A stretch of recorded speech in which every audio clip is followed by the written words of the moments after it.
Bonsoir, soyez les bienvenus dans iWeek comme tous les mardis soirs sur Watch TV, 20h-21h. On est en direct pour passer ensemble en revue toute l'actu de l'écosystème Apple. Écosystème, mot important. On ne parle pas que d'Apple dans iWeek, mais on parle de toutes ces marques qui gravitent autour de l'iPhone, de l'iPad, du Mac et de l'iPod, et bien sûr aussi de l'Apple Watch. Émission un peu particulière ce soir, et en tout cas qui me tient très à cœur, puisque avec nous dans ce studio, alors vous ne le connaissez peut-être pas, d'ailleurs je lui ai demandé de ne pas oublier d'allumer son micro parce qu'il était éteint le temps des génériques, un grand patron de la high-tech nous fait l'amitié de passer cette heure avec nous.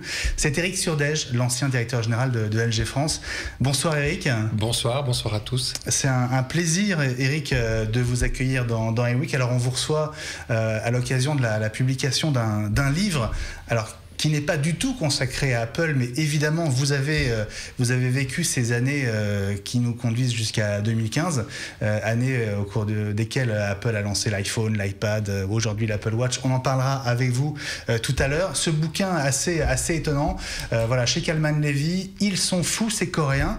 Alors, avant de vous présenter nos amis de ce soir, qui sont des visages connus ou peut-être moins connus d'iWeek pour vous, Eric, une première question.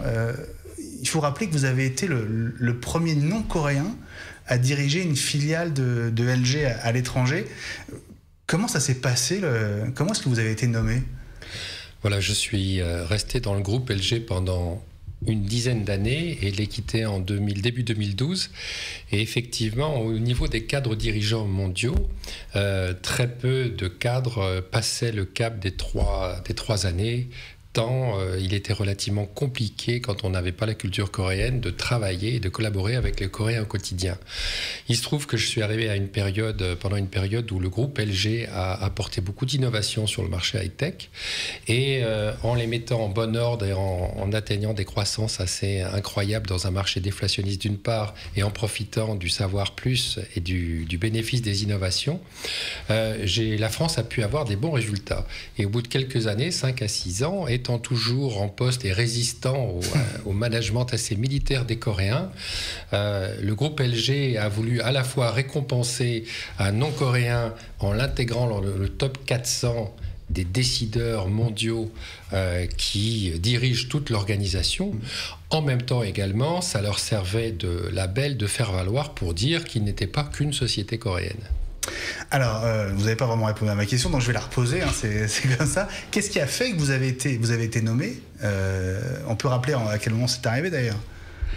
Voilà, j'ai été nommé fin 2009, et en fait c'est un parcours du combattant permanent, puisqu'on est noté tous les mois, toutes les semaines parfois, et en tout cas toutes les années, sur environ 45-46 critères qui sont vraiment avec un maillage très fin, et dans la mesure où on arrive à atteindre un certain niveau, on passe un grand oral devant le top 5 des managements coréens du groupe LG, et à l'issue de ce grand oral, si on est admissible, on a une formation de 3 semaines dans un camp de formation qui ressemble plus à un camp militaire, avec des horaires très durs, 7h30, 23h30, un examen à la fin, et à la fin, on peut être nommé dans les 400 et donc président de filiale. Voilà, donc vous avez mérité votre place. Alors, dans ce bouquin, donc, Ils sont fous, chez Coréens, chez Calman Levy, qui raconte votre histoire, on peut d'abord dire, c'est pas du tout un règlement de compte, hein, c'est pas ça l'idée. Hein.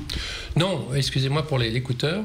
J'ai voulu effectivement, c'est pas un livre à charge, même s'il y a des anecdotes un peu croustillantes, surtout pour nous qui sont de culture occidentale, mais c'est à la fois essayer au travers d'anecdotes de mettre en évidence et en exergue le fort capacité d'un pays qui en 40 ans est devenu de pas grand-chose économiquement, à un pays mondialement important dans des domaines très précis, et plus dans le nôtre, les semi-conducteurs, l'industrie high-tech, parce qu'il s'est projeté sur une vision il a développé une innovation et il s'est mis dans un timing d'exécution à pas forcer, comme s'il était en permanence en situation de crise. De là, c'est très intéressant à vivre de l'intérieur. Alors justement, on va reparler avec vous de cette expérience chez LG et plus largement de ce choc des cultures entre la culture occidentale et la culture coréenne qui, pour avoir travaillé notamment chez Sony et Toshiba, est très différente de la culture japonaise. Hein. Oui, j'ai coutume de dire que les Japonais sont dans un rôle un peu comme sont les Anglais de l'Asie. Ils sont insulaires, ils ont été maîtres de leur monde à une certaine époque, ils ont beaucoup d'écoute, mais à l'arrivée, ils décident globalement que ce qu'ils ont envie de décider. Et par contre, ils délèguent beaucoup pour faire. Les Coréens sont dans un mode plutôt péninsulaire.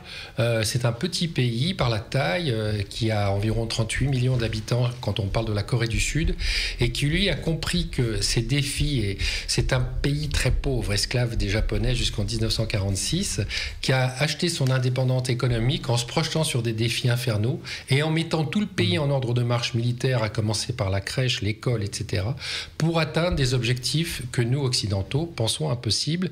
Et globalement, ils y sont arrivés dans 70% des cas. Alors, avec vous, donc on va évidemment pas trop changer nos habitudes dans iWeek. Donc, on va évidemment d'ici quelques minutes passer en revue cette actu de l'écosystème Apple qui nous est cher.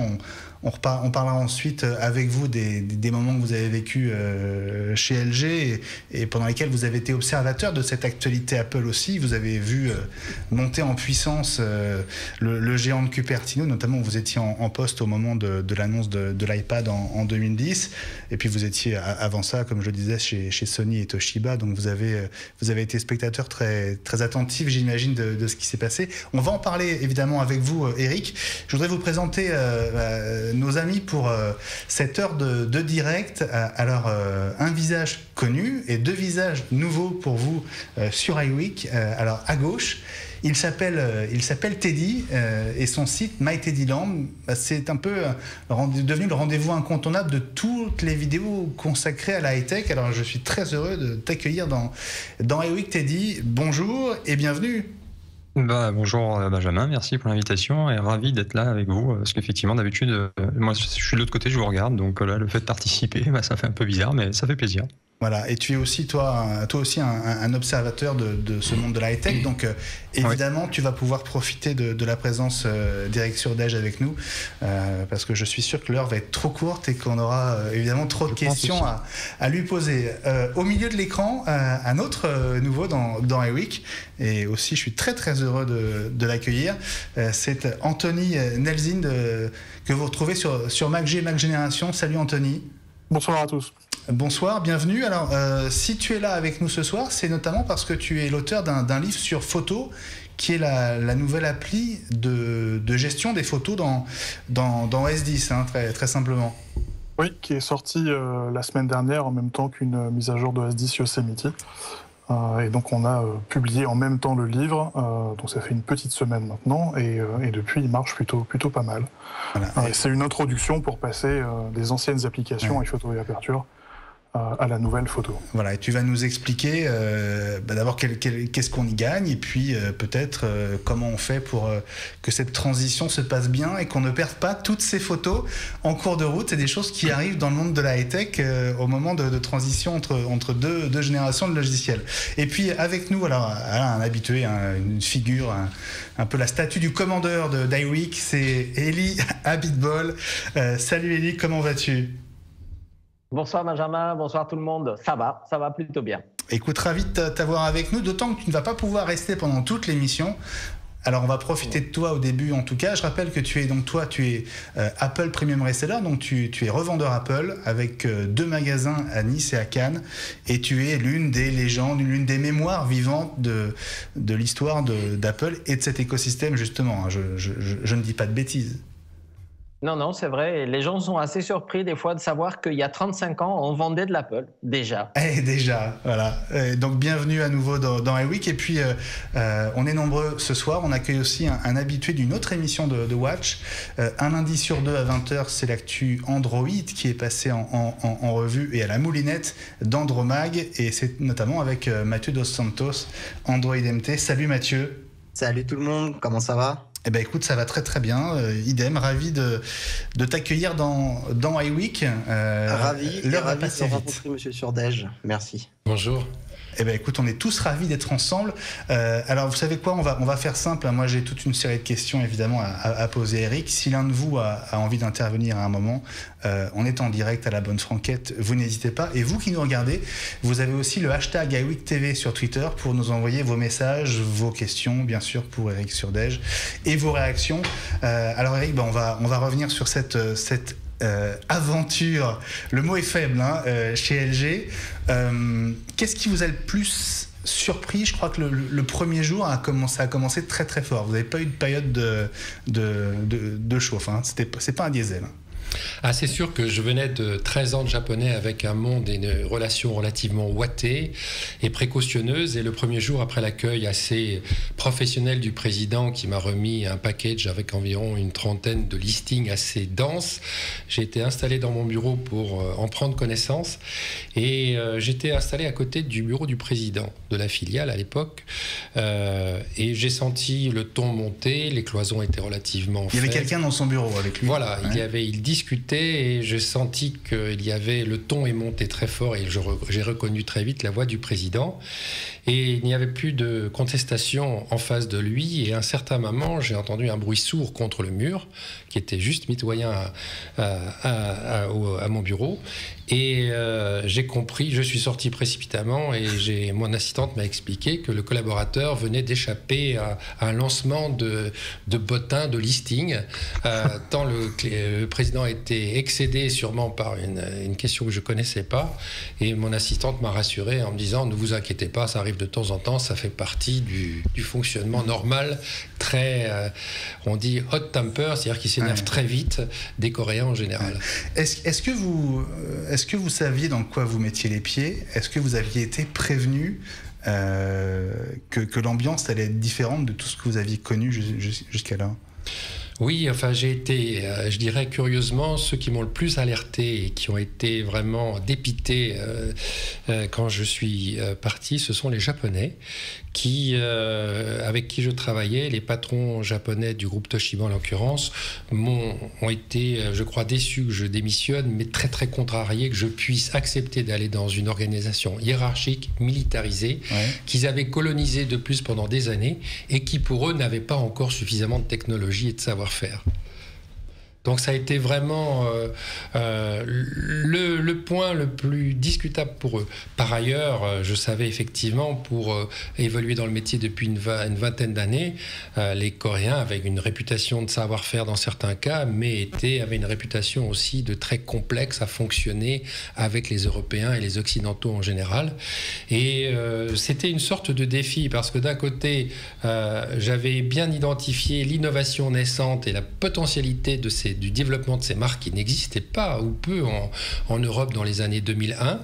Il faut rappeler qu'il n'y a pas si longtemps, LG s'appelait Goldstar. Voilà, quand je suis arrivé. Ouais. Quand vous êtes arrivé? J'ai eu en charge, entre autres, de construire la marque LG en France, en la nourrissant, en l'identifiant auprès de consommateurs. Elle avait zéro connotation grand public. Eric, on va rappeler, LG, ça veut dire, c'est un acronyme, hein? Oui, c'est Lucky Gold Star. Et Life's Good. Life is good, ouais. C'est lequel des deux, alors? La vraie identité, c'est Lucky Gold Star, c'est la contraction. Mais ça a été décliné en termes marketing comme Life's Good. Ce qui est pas forcément... Dans l'utilisation pour le consommateur, pas forcément pour ceux qui y travaillaient. Voilà. Ça a été quoi votre... donc, premier jour, vous avez été saisi comme un steak, on va dire, par l'ambiance, en tout cas par le climat dans le bureau d'à côté. Ça a été quoi vos premières surprises, les premiers souvenirs que vous gardez de ces premiers jours? Ce qui vous a le plus marqué? Je dirais, en étant un tout petit peu familier, que la première souvenir qu'on rentre, c'est l'odeur d'ail, parce que les Coréens mangent extrêmement épicé. L'ail est dans toute la nourriture et ils le portent avec eux sur leurs habits en permanence. Donc quand vous êtes vraiment entouré de Coréens, vous avez vraiment cette odeur. Mais ça, c'est pour le fun. Pour le côté plus travail, ce qui m'a le plus surpris, c'est le rythme et le timing. C'est-à-dire tout est minuté. les réunions sont très courtes, 20 minutes, une demi-heure. Les réunions sont très précises. Ça, on pourrait s'en inspirer en France. Oui, là, on a beaucoup parce que les Français arrivent en réunion un peu pour découvrir le sujet de la réunion. Enfin, ça arrive assez souvent. En Corée, avec un Coréen, c'est impossible. Il a préparé les questions à traiter pendant la réunion. Souvent, s'il y a des problèmes, les consensus ont été faits avant, entre Coréens, pour sûr qu'il n'y ait pas de conflit ouvert pendant la réunion. Et la réunion sert de présentation, de validation, éventuellement d'ajustement et de décision. Et ça, en 20 minutes, une demi-heure, vous traitez plus de 10 ou 12 sujets par jour de façon énergique. Donc, haute productivité. Alors, on se connaît depuis quelques années. Vous avez un sacré coup de fourchette, comme on dit. Et chez LG, il fallait manger rapidement. Hein. Alors voilà, et le deuxième point, c'est que quand vous arrivez en Europe, vous avez une cantine, bien sûr. Il y a une cantine européenne et une cantine coréenne. La cantine coréenne est ouverte du lundi au samedi, le midi et le soir. Et tous les Coréens, à 12h05 au plus tard, entre midi et 12h05, déferlent sur la cantine, avalent en 20 minutes à peine. On a l'impression que c'est toujours la même chose, mais ce n'est pas forcément la même chose. Il reste 20 minutes pour faire 2 ou 3 tours des buildings à l'extérieur, été comme hiver, en fumant 2 ou 3 cigarettes. Et à 12h40, toute l'organisation coréenne se remet en motricité pour tout de suite être active sur ces tâches multiples. À 18h30, même temps, toute l'organisation coréenne déferle de nouveau pour le dîner du soir qui est beaucoup plus light. Donc ils dînent aussi bien sûr, sur leur lieu de travail, il n'y a pas de dîner en famille à la maison? Non, c'est très rare et c'est ou à la cantine ou au restaurant quand il y a des invités. À 19h15, l'organisation coréenne retourne au travail et s'en va à 21h30. Il peut arriver que souvent l'épouse coréenne est très dédiée et veut vraiment tout permettre au manager coréen de réussir. Donc elle prépare parfois un petit encas, elle est à la disposition pour les affaires courantes, mais à 21h30, donc ils rentrent chez eux et ils se couchent assez tôt en général. Et le lendemain matin, ils sont à 8h en motricité complète au bureau. Alors, j'imagine que le fait de prendre les commandes d'une filiale comme LG France, ça doit forcément changer la vie, mais dans ce cas-là, ça a dû vraiment être un bouleversement dans votre vie à vous, en termes d'organisation et de... Oui, parce que en fait, j'ai fait aussi beaucoup d'erreurs. C'est-à-dire que quand on prend les rênes d'une filiale, on s'adresse à un management coréen principalement, plus accessoirement pour l'opérationnel des managements locaux, français si on est en France. Mais les Coréens n'ont qu'une façon de fonctionner, c'est-à-dire que le chef est exemplaire, il donne la direction, il décide immédiatement, il est protecteur dans certains cas. Donc ils ont voulu, et il n'a pas de dimension humaine, il a une dimension protectrice factuelle. C'est un peu différent. Et moi j'ai voulu installer une dimension un peu de développement individuel des Coréens, une compréhension du pourquoi on faisait certaines tâches. Ce qu'on appelle un peu de la ressource humaine en Occident, quoi. Voilà, mais ça, l'engagement n'est pas une valeur développée en Corée. C'est une grosse zone d'amélioration, je pense, pour eux, parce qu'ils sont extraordinaires pour faire dans un cadre très défini. Ils sont très mauvais pour engager les personnes à construire par rapport à un objectif déterminé.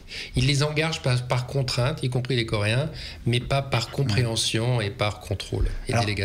Une dernière question avant de passer à l'actu Apple et de revenir à vous, Eric, pour parler de votre regard sur la montée en puissance d'Apple pendant toutes ces années.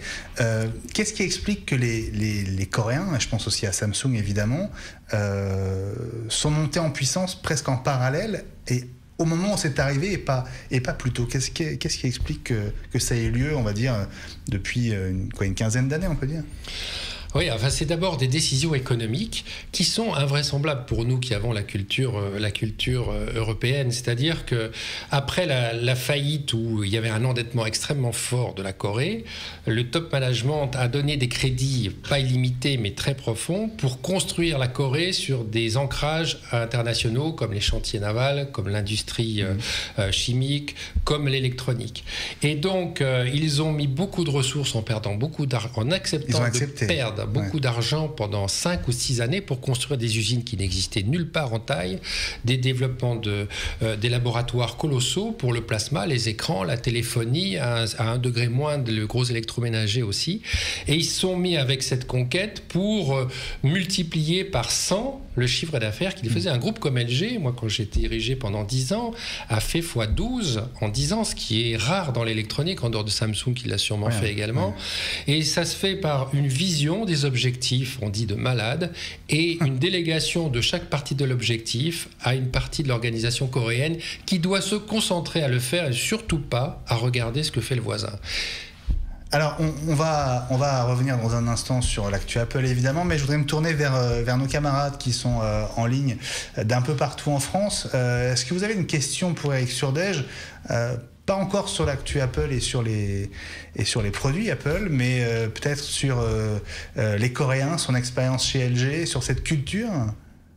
J'ai vu 2-3 choses qui montrent bien en fait la différence de culture justement qu'il peut y avoir entre la Corée du Sud et nous autres en France. Par exemple, en Corée du Sud, les enfants dès la crèche sont notés déjà. Et quand ils vont à l'école primaire, l'école ça se termine, je crois, à 21h. Donc imaginez ça en France. Et une autre chose que j'ai notée aussi, et là c'est plus au niveau d'entreprise où ça marque aussi un peu une différence.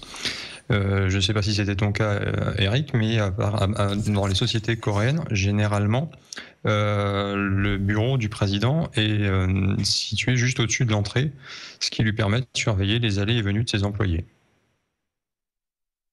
Alors je suis désolé, Teddy, bien qu'on soit dans un studio magnifique et formidable, la réception casque est un peu grésillante et j'ai pas bien entendu, donc compris les questions. Alors Teddy parlait de l'éducation et du fait que les enfants étaient notés très tôt dès la crèche. C'est vrai. Ça doit forcément compter dans leur éducation et dans cette discipline militaire, on peut le dire, hein, qui va se poursuivre après en entreprise. Et puis il y avait aussi cette position très stratégique du président, avec un bureau qui était une sorte de... Il jouait le rôle de vigile un peu.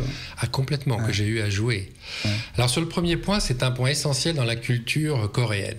C'est-à-dire que faut savoir que les trois chaebols, les conglomérats, Hyundai le plus gros, Samsung le second, LG, embauchent environ 67% de la ressource de main-d'œuvre du pays. C'est énorme. Donc le rêve de tous les parents, c'est que leurs enfants puissent y travailler, si possible chez Hyundai et Samsung principalement, LG étant un peu décoté par rapport aux deux autres.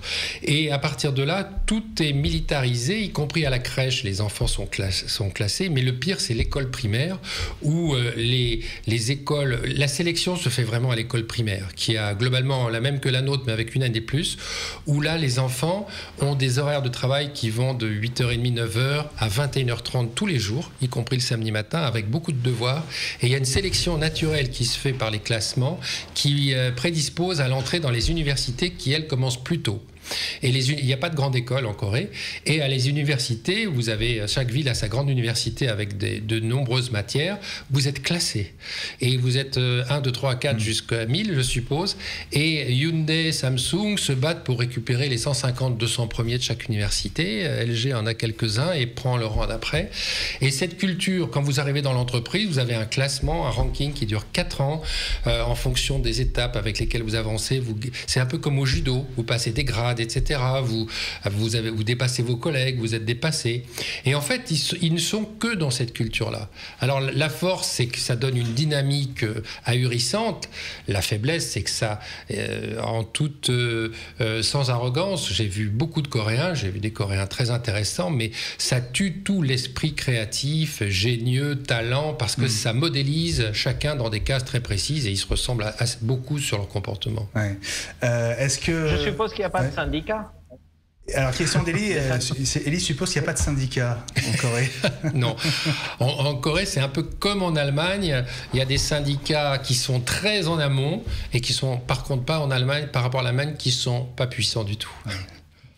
Bon, on reviendra dans quelques instants du côté d'Éric Surdège, qui peut évidemment intervenir à tout moment sur l'actu de l'écosystème Apple. Éric, vous êtes le bienvenu évidemment. Les micros sont toujours ouverts et on est en direct, donc on en profite. On marque une très très courte pause, 3 secondes, et on se retrouve avec les copains d'iWeek pour l'actu proprement de l'écosystème Apple. À tout de suite.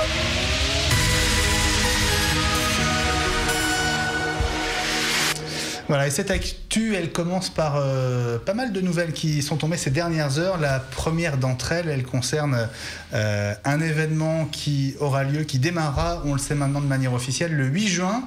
C'est un événement que tu attendais, Ellie, donc je te passe la main, d'autant plus que tu ne pourras pas rester jusqu'à la fin de l'émission. C'est cette fameuse WWDC, la conférence des développeurs Apple.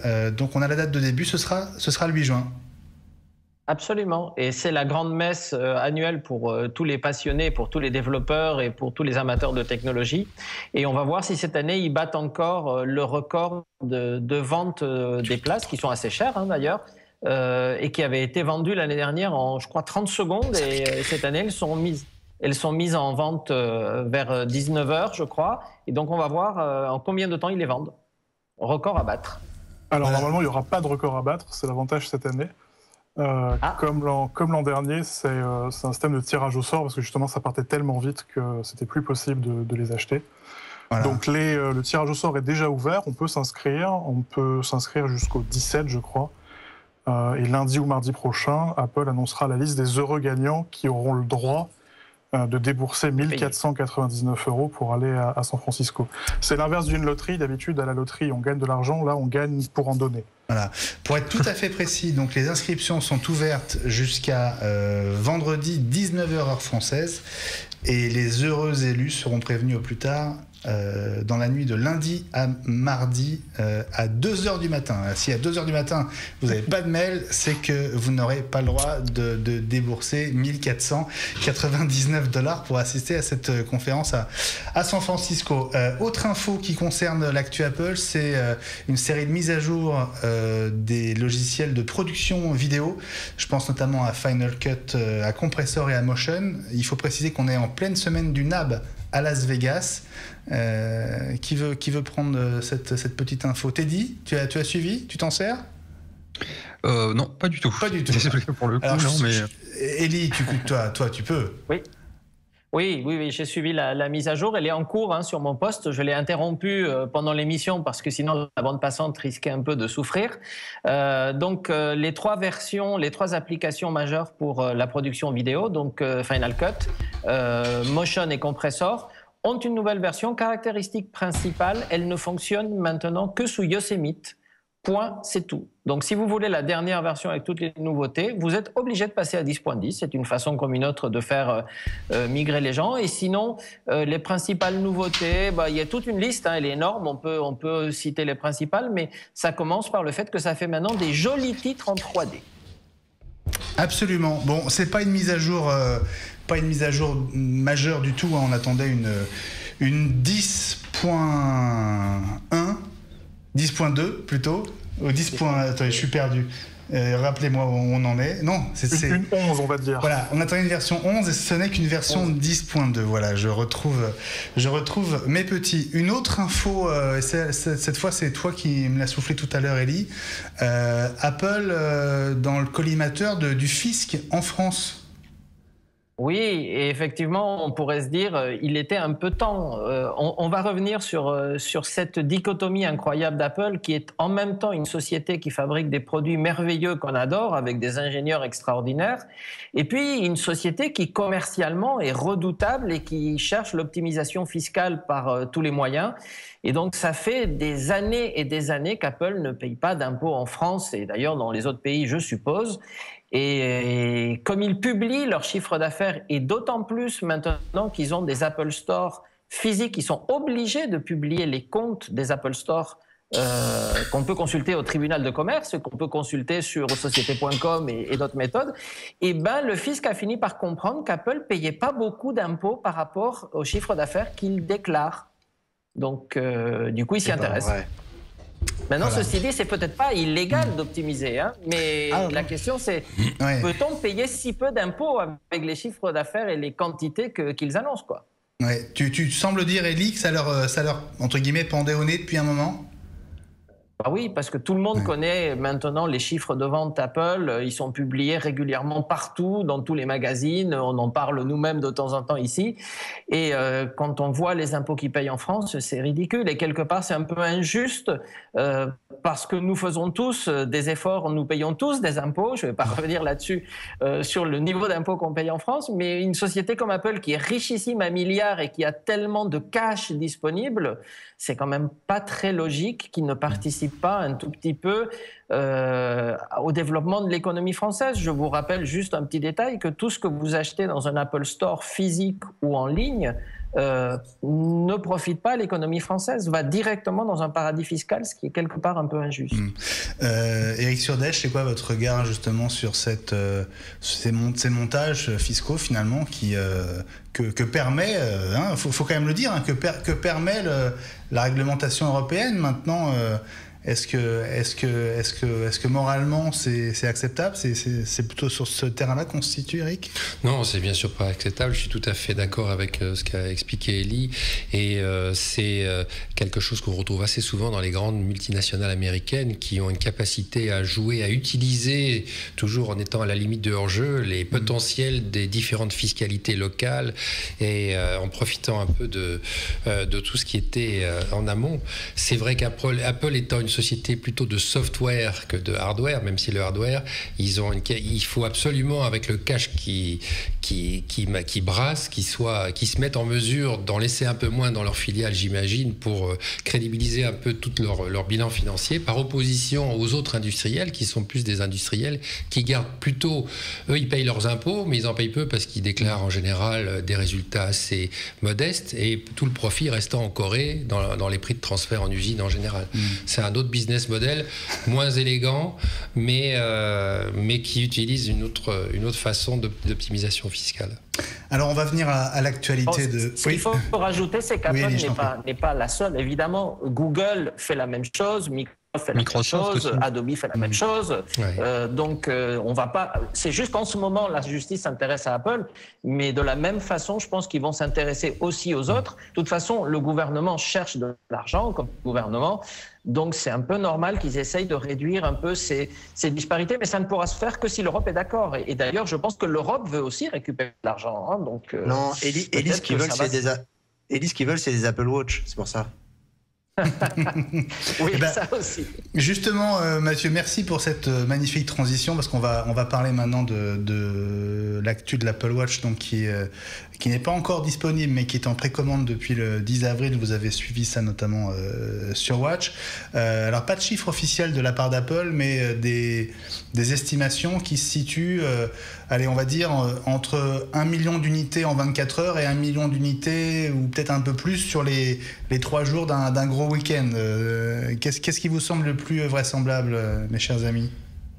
Quoi qu'il en soit, de toute façon, 1 million sur une journée, juste aux États-Unis, hein, c'est même pas à l'échelle du monde, c'est déjà plus que le nombre de ventes de montres sous Android Wear en 2014, puisqu'il y en a eu 720 000. Donc, et puis si on prend l'ensemble des montres connectées, on va rajouter aux 720 000 Android Wear 1 million de Pebble, plus d'autres montres sous d'autres OS, et je crois que sur 2014 c'était 4 millions, enfin voilà. Donc on a réussi à faire un quart du chemin juste aux États-Unis, en étant dans les résultats d'un seul pays en une seule journée. Bon, c'est plutôt bien parti, on va dire, pour l'Apple Watch. Eric, si on est effectivement sur cette confirmation de chiffres, 1 million d'unités en 24, 48 heures, qu'est-ce que vous en pensez? Je pense qu'en termes de marketing, premièrement, je pense que c'est des chiffres tout à fait crédibles compte tenu du poids et de la force de la marque Apple. 2, c'est d'autant plus crédible qu'ils ont une manière de lancer avec un teasing qui n'a d'égal qu'aucun autre fournisseur, même les Coréens et constructeurs, n'est capable d'égaler. Et 3, ce que je voudrais rajouter pour m'être fait démontrer aussi toutes les capacités de cette watch, c'est que je me la suis fait démontrer par une personne qui est d'une Apple Store qui était handicapé sévère, et qui m'a expliqué que Apple avait un building et un service de développement exprès pour multiplier, optimiser la connectabilité de tous ces produits avec que des handicapés. Et il m'a expliqué que pour eux, c'était une révolution parce qu'ils pouvaient tout faire à la voix, au toucher, avec des gestes qui ne sont pas forcément les bons. Et je crois que ça répond toute la problématique d'Apple, c'est qu'ils ont une capacité à aller chercher les solutions et les besoins en anticipant du consommateur, qui est sûrement la plus avancée dans le monde du high-tech. Ouais. C'est intéressant ce que vous nous dites, parce que vous êtes allé dans un Apple Store pour vous la faire présenter. Vous avez pris rendez-vous comme tout le monde ? Oui, absolument. Récemment d'ailleurs. Ouais. Bah, parce que ça date de vendredi, donc forcément c'est très récent. Hier, pour tout vous dire, à l'Opéra. Ah, très bien. Alors, alors justement, on a beaucoup parlé la semaine dernière on va dire de tout l'emballage, de la manière dont Apple allait montrer, présenter, expliquer cette montre aux consommateurs. Les premières estimations donnent 85 à 90% de commandes après un rendez-vous de démonstration d'un quart d'heure. Est-ce que vous avez été convaincu ? Oui, d'abord, je connaissais le produit, mais je ne l'avais pas vu. Et je parle vraiment libéré. C'est-à-dire que LG avait lancé une montre, comme Samsung en a lancé une. Franchement, quand on les a vus en termes de fonctionnel, c'était déjà compliqué. Mais en termes d'esthétique, c'est catastrophique, les deux. Et j'ai déjà été séduit par des montres qui ressemblent à des montres assez high-tech, avec différents bracelets, avec des prix qui vont 18 000 pour les plus hauts, mais 300 ou 400 € pour la première. Et avec des modalités d'application, d'aménagement, avec un prix moyen à 400-500 € et des fonctionnalités. Donc l'esthétique séduit, les fonctionnalités sont hyper faciles. La montre on ne porte pas un mini ordinateur sur son bras. C'est vraiment esthétique. Donc je pense qu'une fois encore, ils vont répondre, ils vont avoir un succès énorme avec cette solution et cette montre. Alors vous savez, l'Apple Watch a encore, n'en a plus beaucoup, mais encore pas mal de secrets peut-être à dévoiler dans les semaines qui viennent. L'un de ces secrets qu'on a découvert récemment porte sur le bracelet de l'édition Sport. Vous savez qu'il y a trois modèles d'Apple Watch. On avait appris que alors c'est assez compliqué. Je suis pas sûr d'avoir tout compris d'ailleurs, mais mes camarades vont peut-être m'aider. On a d'abord cru que l'Apple Watch Sport était livré avec 2 bracelets. Et puis on a ensuite appris qu'en fait le bracelet de l'Apple Watch Sport était composé de 3 parties. Alors du coup, on aura combien de bracelets avec l'Apple Watch Sport ? Est-ce que vous avez compris, les amis ? Alors Apple expliquait, Apple dit sur son site que l'Apple Watch Sport est fourni avec 2 bracelets de 2 tailles différentes, un plus petit et un plus grand. Et donc certains s'étaient déjà dit, on va faire des sites d'échange, on pourra s'échanger les couleurs selon la taille et tout ça.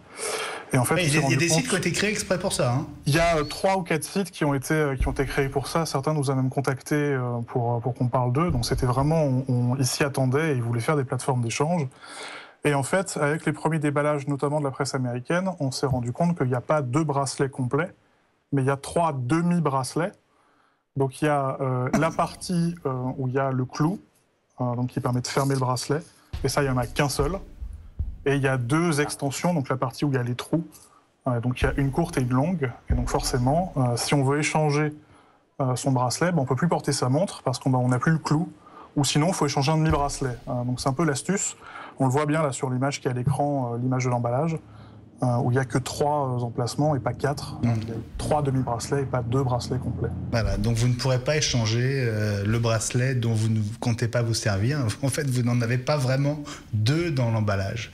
À peine de quoi en faire un, en fait, si j'ai bien compris. Voilà, c'est malin, c'est encore du marketing, Eric. Et il n'y a pas de petit profit. Il n'y a pas de petit profit, exactement. Alors à propos de l'Apple Watch, toujours...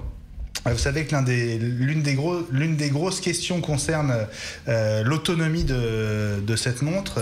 Voilà, a priori, on va pouvoir tenir la journée sans la recharger, mais on n'ira pas beaucoup plus loin. Et évidemment, il y a déjà des solutions qui sont en train de se profiler, notamment on va dire, c'est un surbracelet dans lequel se cache une batterie externe, en fait. C'est ça. Je ne sais pas si vous l'aviez vu.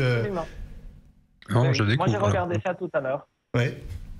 Donc, c'est un produit qui s'appelle le WePower Band qui doublerait l'autonomie de la montre. Donc, on passerait, allez, soyons généreux, à 2 jours au lieu d'un, et qui est prévu pour sortir assez incessamment, je pense. Je crois que c'est au début de l'été.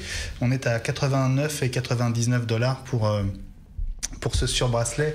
Voilà. Le problème, c'est que c'est moche. Voilà, c'est ça. C'est ce que je n'osais pas le dire, Ellie, mais c'est... Mais autant pour le modèle sport, ça peut faire un peu sens, mais... Ouais, Mathieu. Autant pour le modèle sport, je trouve que ça peut faire sens. Tu vois, quelqu'un qui va faire son jogging avec ce design, ça peut faire sens. Autant celui qui s'achète l'Apple Watch Edition, là, c'est compliqué. Ah, c'est sûr. Là, on va dire que l'investissement n'est pas vraiment rentabilisé sur l'Apple Watch Sport Edition. Mais tu sais, toute cette effervescence autour de ces fonctionnalités qu'on peut trouver sur le bracelet, ça me rappelle un peu ce que va proposer Pebble avec sa Pebble Time. Et justement, ils ont prévu un connecteur sur le bracelet pour augmenter les fonctionnalités de sa montre. Et je trouve que c'est une très très bonne idée. Donc, à voir ce que Apple peut en faire.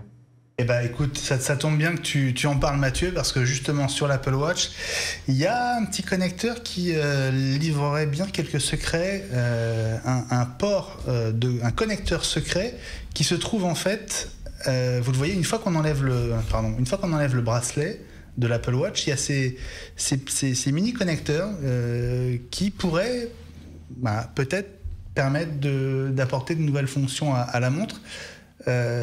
C'est peut-être aussi tout simplement un connecteur qui va servir à Apple pour faire des diagnostics en cas de panne, hein, mais ça pourrait aussi servir à autre chose. C'est tout simplement un connecteur qui va servir à Apple pour faire des diagnostics de panne. Et rien d'autre, on est sûr, Anthony? C'est ce qu'on m'a expliqué chez Apple. Alors a priori, ça c'est pas super clair, notamment parce que les Genius n'ont pas tous été formés. Sur les modèles qui seront vendus, le port est caché, il y a un petit cache en métal par-dessus. Absolument, ils ont mis un cache, tout à fait. Code Genius Bar, ils peuvent faire sauter, et a priori, il y a un câble spécifique qu'ils ont, notamment, ça leur permettra de restaurer la montre en cas de problème. Enfin, grosso modo, c'est un port Lightning, mais pour le moment, de ce qui, en tout cas des infos que les gens qu'on connaît chez Apple ont, c'est un port qui est fait pour le Genius Bar, c'est pas un port qui est fait pour le client. D'accord. Ok. C'est vrai que c'est pas dans la mentalité d'Apple de proposer un port qui pourrait ouvrir de nouvelles voies facilement bidouillables. Non, mais c'est vrai qu'après avoir découvert les bracelets intelligents de Pebble, on pouvait légitimement se poser la question. On va dire un mot de la version 8.4 d'iOS qui se profile, avec une version bêta qui nous réserve aussi une appli musique revisitée, et puis un sujet qui te concerne, Anthony, le support des livres audio. Alors on va dire un mot du bouquin que tu viens de sortir sur Photo. Photo, c'est la nouvelle application de gestion des photos dans OS X. Donc si vous avez un Mac et si vous faites la mise à jour la plus récente de Yosemite, vous allez bénéficier gratuitement de ce logiciel qui va remplacer iPhoto et Aperture, hein, si j'ai bien compris, puisqu'Aperture, on va dire le logiciel le plus pro disparaît lui aussi. C'est quoi les avantages? Qu'est-ce qu'on gagne à passer à Photo? Parce que c'est son nom, Anthony. Alors c'est à mi-chemin entre iPhoto et Aperture, et c'est peut-être sans doute d'ailleurs plus proche d'iPhoto que d'Aperture.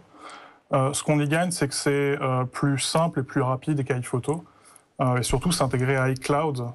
iPhoto, c'est une vieille application, c'est une application qui date du temps où Apple faisait la stratégie du hub numérique. Et donc, c'est une application qui a été conçue pour brancher son compact sur le Mac. On téléchargeait les images sur le Mac et puis basta. Et l'intégration d'iCloud était assez mal foutue et était surtout très lente. Là, la nouvelle application est très rapide et vraiment, elle a été dessinée de zéro pour iCloud, et notamment un nouveau mécanisme de synchronisation qui s'appelle la photothèque iCloud, où toutes les photos maintenant sont stockées dans le nuage. Elles peuvent même être complètement supprimées du Mac et de l'iPhone. Ça vous libère 200, 300, 400, peu importe, gigas, selon la taille de votre bibliothèque. Vous mettez tout dans le nuage, vous payez votre euro, vos 5 euros, vos 10 euros par mois à Apple pour le stockage. Et Photo, ça vous sert juste de visionneuse et de retouche, puisqu'il y a quelques outils. Mais c'est vraiment au niveau des outils d'ajustement de retouche plus proche d'iPhoto que d'Aperture. Il manque tout un tas de fonctionnalités professionnelles qui peuvent peut-être revenir parce qu'Apple a prévu un système de plugins, mais pour le moment, on est un peu dans la même situation qu'il y a 2 ans avec Final Cut. Exactement. Ouais. Ils ont fait péter l'application, ils l'ont réécrite de zéro et ça change tout. Ouais. Est-ce qu'il y a Pardon, la disparition. Attendez, je profite, je suis obligé de... Je suis obligé d'y aller. Je suis désolé. Donc, je vous dis à la semaine prochaine. Je regarderai en replay la fin de l'émission. Là, malheureusement pas rester plus longtemps. Aucun souci, Elie, merci et bonne soirée. Merci beaucoup. Autre question à Anthony. Anthony, donc on a bien compris que l'intérêt était relativement limité, mais que ça allait sans doute évoluer dans les prochains mois. Est-ce qu'il y a des précautions à prendre quand on fait la transition entre l'ancien système avec fondé sur iPhoto et Photo, donc le nouveau logiciel? Alors heureusement, Apple force pas à passer tout de suite à iPhoto et Aperture. Quand vous mettez à jour en 10.10.3, ça n'écrase pas iPhoto et Aperture, donc vous pouvez continuer à utiliser votre photothèque. C'est à vous de demander à passer à Photo. Et sachant qu'il y a tout ce côté, ça doit monter dans le nuage, le petit conseil que je donne, c'est de faire ça plutôt soit un soir, soit le week-end, de faire ça tranquille, être sûr qu'il n'y a rien d'autre sur la connexion Internet, pas mettre en veille son Mac, pas essayer de débrancher son ordinateur ou sa connexion Internet. J'ai essayé de le piéger comme ça, il n'y a pas eu de problème, mais on ne sait jamais. On sauvegarde le Mac avant et après on passe dessus, mais il n'y a normalement pas de problème, à part le fait que c'est très très long parce que voilà, si ça fait 10 ans que vous avez une bibliothèque et qu'il y a des centaines de gigaoctets, le temps que ça monte dans le nuage, ça peut prendre des heures, des jours, des semaines parfois. Ça, c'est le vrai seul écueil, c'est on est limité par la connexion Internet. Ouais. Une question, Anthony, sur les bouquins que tu écris. Donc, peut-être que les gens qui nous regardent ne savent pas qu'on peut devenir maintenant son propre éditeur, finalement, ouais. avec iTunes et cette section qui est dédiée aux livres. C'est quoi le retentissement d'un bouquin en français sur une des grosses nouveautés d'OS 10, par exemple? Au-delà de notre univers de gens qui suivent l'actualité Apple, ça a zéro retentissement. Je suis très très loin. Si on agrège toutes les ventes chez toutes les libraires, je suis très très loin de vendre autant que Musso. Mais je suis devant Musso dans les bookstores. Donc, pas mal. Attends, faut pas être modeste, dis donc. À l'intérieur de notre écosystème, on joue à domicile. Donc, ouais, bien sûr. C'est beaucoup plus simple, quoi, évidemment. Bien sûr.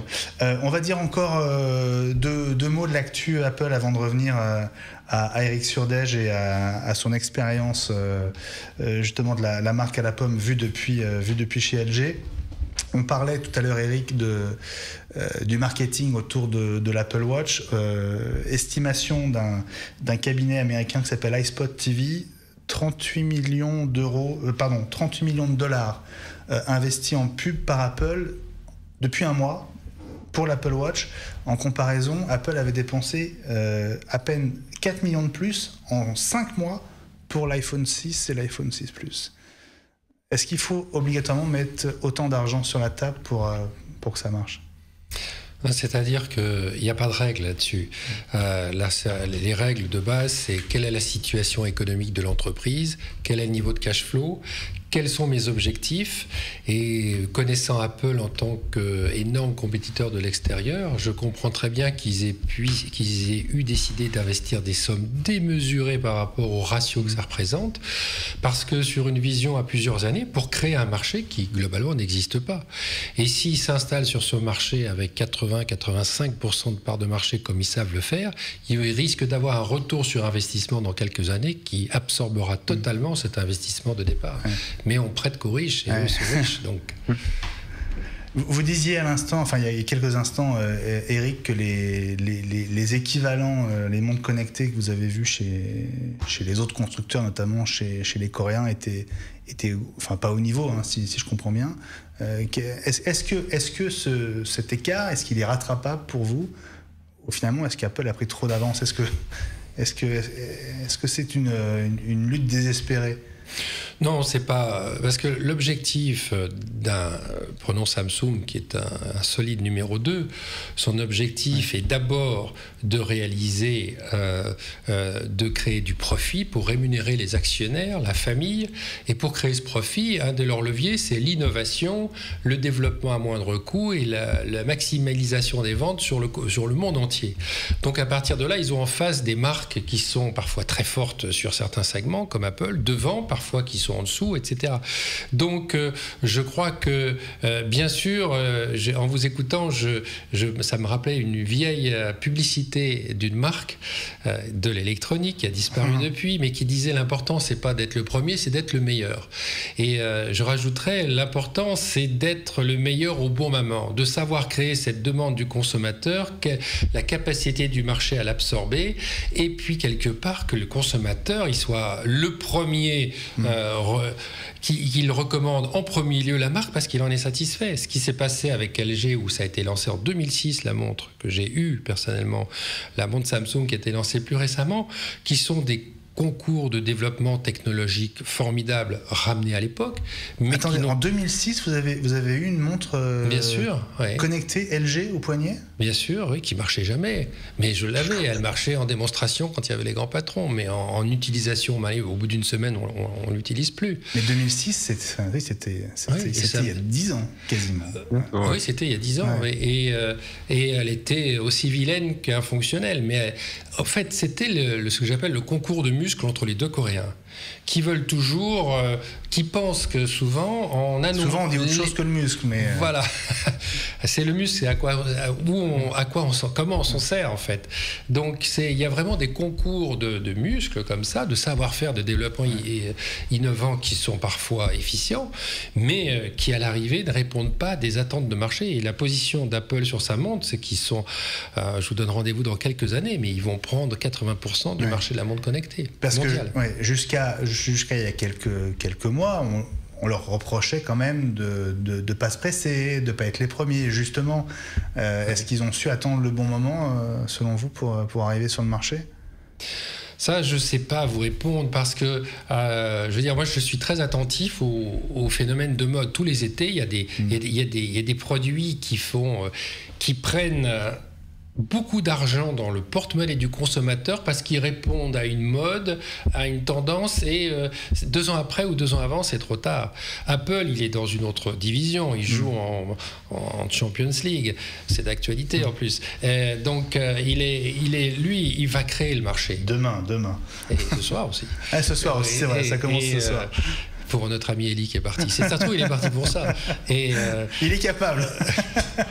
Et effectivement, Apple a suffisamment dû ajuster les besoins des consommateurs et un plan de guerre millimétré qui va lui faire ouvrir ce marché d'abord, et puis après en être sans doute le leader. Alors il nous reste quelques minutes, Eric, pour parler avec vous de la manière dont Apple est perçu justement par ces grands groupes coréens. Alors LG évidemment, parce que vous avez été directeur de LG, directeur général de LG France pendant près de 10 ans, hein. Et puis Samsung, que vous connaissez bien forcément, parce que j'imagine que les deux Coréens se regardent constamment en chien de faïence. Comment est-ce que vous avez réagi chez LG le jour où Steve Jobs a présenté l'iPhone? On est en 2007, début 2007. C'est curieux parce que je m'en souviens parfaitement. J'étais à ce jour-là, je crois que c'était en février. Je sais pas si c'était en janvier. En janvier, ouais. Voilà. Et j'étais sur un plateau en direct comme je le suis là. Et c'était le jour de l'annonce. Donc effectivement, à un certain moment, on m'a posé la question. Et d'abord, j'ai dit un peu quelque part la même chose que ce que je viens de vous répondre. C'est-à-dire que j'ai essayé de mettre en avant le fait que LG avait lancé depuis 2 ans un téléphone qui s'appelait le Prada, qui était aussi fantastique qu'il a été peu distribué, et qui était le premier appareil tactile, full écran, etc., qui était un appareil magnifique. On s'en souvient tous, voilà. Je pense. Hein. Et pas le consommateur, parce qu'il n'y en a pas eu beaucoup. Et j'avais répondu, effectivement, je pense qu'Apple va être un accélérateur formidable de ce marché, va l'aider à le grossir. Et l'important, c'est pas d'être un gros poisson dans un petit bocal, mais d'être un immense cachalot dans un océan de consommation. Ça avait été à peu près ma réponse. Ce que je pensais, ce que j'avais pas mesuré, parce que j'ai une autre anecdote, c'est que quelques jours après, j'ai eu un dîner avec le grand patron Europe, et un de vos collègues, un journaliste, lui a posé la question en disant: qu'est-ce que vous pensez qu'ils vont faire, Apple? Et mon grand patron, après réflexion, a dit: ils pèseront pas plus que 5% du marché. Et j'étais un peu, à mon mon voisin de table qui était un journaliste aussi, je lui ai dit personnellement, je pense qu'ils feront au moins 15. Mais on avait faux tous les deux parce qu'on avait sous-estimé l'énorme potentiel accélérateur. Mais en fait, ils ont tiré tout le monde parce qu'ils mettent la pression sur l'industrie, sur les laboratoires. Les Coréens, c'est à peine sorti qu'ils ont désossé le produit, ils ont tout et ils copient, ils ajustent, ils profitent des avantages et puis ils ont aussi leur technologie. Et puis quelque part, c'est cette culture un peu de la dynamique, quand le marché dynamique fait grossir le marché pour tout le monde. Teddy, Anthony, Mathieu, est-ce que vous avez une question pour Eric sur Dash, peut-être sur LG dans le monde de la téléphonie? J'en ai une toute petite justement sur le côté, ça désosse les appareils et LG c'est évidemment un concurrent mais c'est aussi un fournisseur d'Apple. Et c'est quoi la tension entre le bout du chaebol qui va être un concurrent et le bout du chaebol qui va être un fournisseur d'Apple? Et comment ça s'articule ça? Ça c'est une question très judicieuse, surtout quand on est à l'intérieur.